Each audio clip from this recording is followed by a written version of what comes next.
spécialiste des poissons. Si j'étais un spécialiste des poissons, en fait, je serais un gastronome ou un cuisinier, ou peut-être je m'intéresserais à l'astrologie.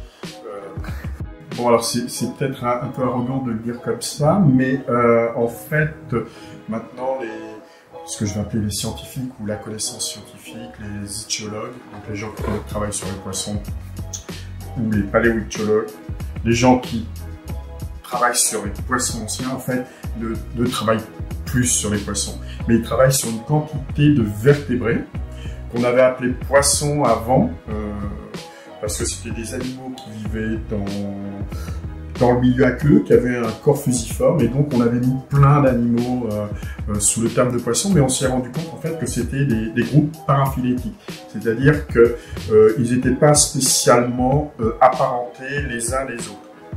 C'est comme si on avait créé un groupe, par exemple, appelé les volants. Donc dans les volants, on aurait mis les insectes qui volent, on aurait mis les oiseaux, on aurait mis les chauves-souris, qui sont des mammifères, on aurait mis les ptérosaures. Et donc en fait, on peut comprendre que si on avait appelé un groupe comme ça, les volants, c'était un groupe paraphylétique qui n'avait pas éventuellement de lien de parenté. Donc maintenant, depuis une trentaine d'années, voire une quarantaine d'années, on a coupé ce terme de poisson en différents groupes, des groupes que vous connaissez déjà. Dans la nature actuelle, les poissons, entre guillemets, en fait, c'est 5 groupes principaux.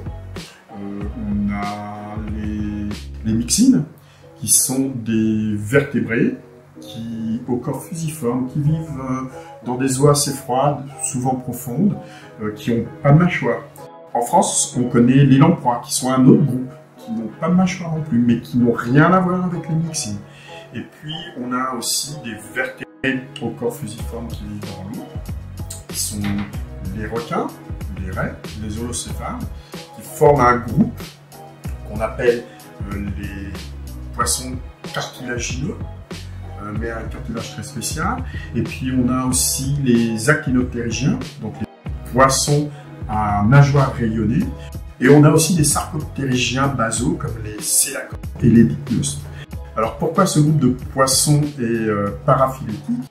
Si on prend les dipneustes et les célacantes, et on sait maintenant que en fait, ils sont beaucoup plus proches de nous que eux ne le sont des requins, des myxines, des lamproies et même des requins.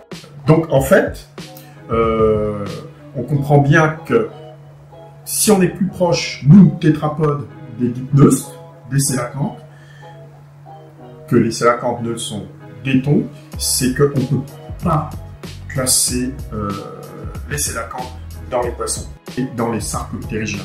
Ou si on veut classer, en fait, on peut créer le terme de poisson, mais dans ce cas-là, le terme de poisson nous englobe également. On serait des poissons. Voilà. Bah écoute, je te dis merci, et puis je dirais quand même poisson, mon poisson. Et pourquoi donc, je vous prie? Parce qu'il est pas frais, ton poisson. Pas frais, mon poisson? Parfaitement. Parce que sinon, je pense qu'il va saigner du nez. À bientôt.